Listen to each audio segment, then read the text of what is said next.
For advertisement, call 8125893028. Our Gmail maxtvtelugu@gmail.com.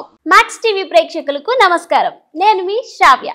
ప్రస్తుతం మనతో పాటు ఉన్నారు కాళీమాత ఉపాసకురాలు డాక్టర్ సింధు మాతాజీ. మరి అమ్మగారితో మాట్లాడి మరికొన్ని విషయాలు తెలుసుకుందాం. నమస్తే అమ్మా. నమస్తే అమ్మ. ఎలా ఉన్నారమ్మా? బాగున్నాను అమ్మ. క్షుద్ర పూజలు చేసేవారు నిజంగానే కాళీమాతకి నరబలి ఇస్తారా? అది నిజంగానేనా? నరబలి కాన్సెప్ట్ అనేది ఒక మనిషిని ఇంకో మనిషి చంపడం అనేది చాలా క్రూరమైనటువంటి చర్య. అది మంచిది కాదు. అమ్మవారికి ఏదైనా చేయాలంటే యజ్ఞం చేసుకోవచ్చు. నరబలిలు ఇస్తారా అంటే కొన్ని వందల సంవత్సరాల క్రితం ఉండేవి. ఇవన్నీ ఉండేవి అనడానికి చరిత్రలో ఆధారాలు ఉన్నాయి. ఇప్పుడు కూడా ఎక్కడైనా సీక్రెట్గా జరగచ్చు, మనకు తెలియని విషయం అది. కానీ ఇవ్వడం అనేది చాలా తప్పు. అమ్మవారు నరబలి ఇవ్వు, ఆ బలులు ఇవ్వు, బలులు ఇవ్వని ఎప్పుడు కోరుకోదు. అంటే చాలా వరకు అంటారు కదమ్మా, ఇలా నరబలి ఇవ్వడం వల్ల ఎవరైతే క్షుద్ర పూజలు చేస్తున్నారో వాళ్ళకంటూ ఒక పాజిటివ్ ఎనర్జీ, లైక్ వాళ్ళకంటూ కొన్ని శక్తులు వస్తాయి అంటారు కదమ్మా. ఇప్పుడు మనం ఇంట్లో ఉన్నాం, జాబ్ చేస్తున్నప్పుడు డబ్బు వస్తుంది. పక్కన వాళ్ళు చంపేస్తే కూడా వాళ్ళ ఇంట్లో దోచుకొచ్చేయచ్చు. కానీ కష్టపడి సంపాదించడం బెస్ట్ అంటారా, వేరే వాళ్ళ ఇంట్లో దొంగిలించుకొని రావడం బెస్ట్ అంటారా? కష్టపడి సంపాదించిందే. నరబలి కూడా అలాంటిది. ఒకరి ప్రాణం తీయటం, శక్తి పొందడం అనేది చాలా క్షుద్రమైన యాక్టివిటీ. అమ్మ, ఇప్పుడు కొంతమంది దీక్షలు నేర్చుకోవాలనుకుంటారు. అలాంటప్పుడు ఎలాంటి గురువు దగ్గర దీక్ష తీసుకుంటే మంచిది అంటారమ్మా? గురువులు అంటే నిజానికి దీక్ష ఇచ్చే గురువుకు కూడా కొన్ని క్వాలిఫికేషన్స్ ఉండాలి.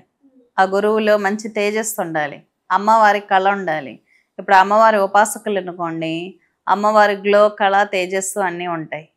వాళ్ళ తత్వం, వాళ్ళ బిహేవియర్, వ్యక్తిత్వం అమ్మవారి తత్వం లాగే ఉంటుంది. ఇంకొకటి, ఉగ్ర ఉపాసనలు చేసే వాళ్ళకందరికీ ఉగ్ర కళలే ఉంటాయి. సాత్విక ఉపాసనలు చేసే వాళ్ళకు కూడా సాత్విక కళ ఉంటుందన్నమాట.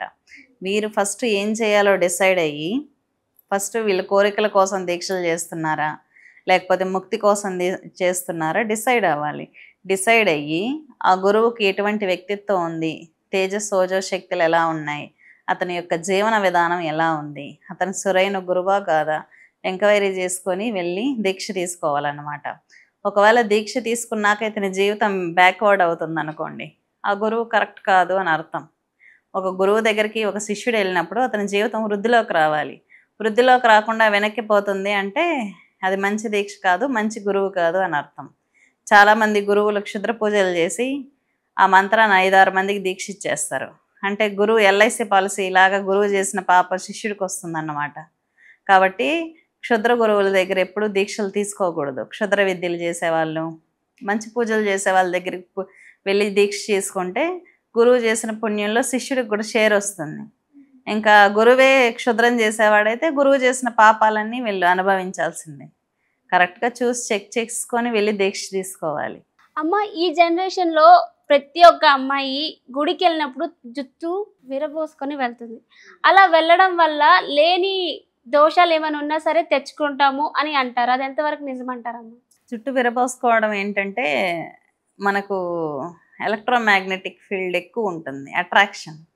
జుట్టు విరబోసుకున్నప్పుడు అట్రాక్ట్ చేస్తుంది నెగిటివ్ ఫోర్స్ని ఎక్కువ. అందులో ఇంతకుముందు కాలంలో చిన్న ఇంట్లో ఆడవాళ్ళే ప్రసాదాలు అది ప్రిపేర్ చేసేవాళ్ళు కాబట్టి మన జుట్టు ప్రసాదాల్లో పూజల్లో పడితే మంచిది కాదని జుట్టు ముడివేసుకోమనేవాళ్ళు. ఇంకొకటి, ఉగ్రశక్తిని ఎక్కువగా అట్రాక్ట్ చేసుకోగలదు లూస్ హెయిర్, కాబట్టి ముడేసుకోమంటారు. దాంట్లో కొన్ని సైంటిఫిక్గా మనం హెల్తీగా ఉండడానికి చెప్పారు, కొన్ని ఎనర్జీ పరంగా కూడా చెప్పారు. మ్యాక్సిమం జుట్టు ముడివేసుకుంటే మంచిది. జుట్టు లూజ్ చేసుకోవడం వల్ల ప్రేతాత్మలు చాలా ఈజీగా ఆవహిస్తాయి. అది నెగిటివ్ ఫోర్స్కి అట్రాక్షన్ ఎక్కువ ఉంటుంది. చాలా బాగా చెప్పారమ్మా, ధన్యవాదాలు.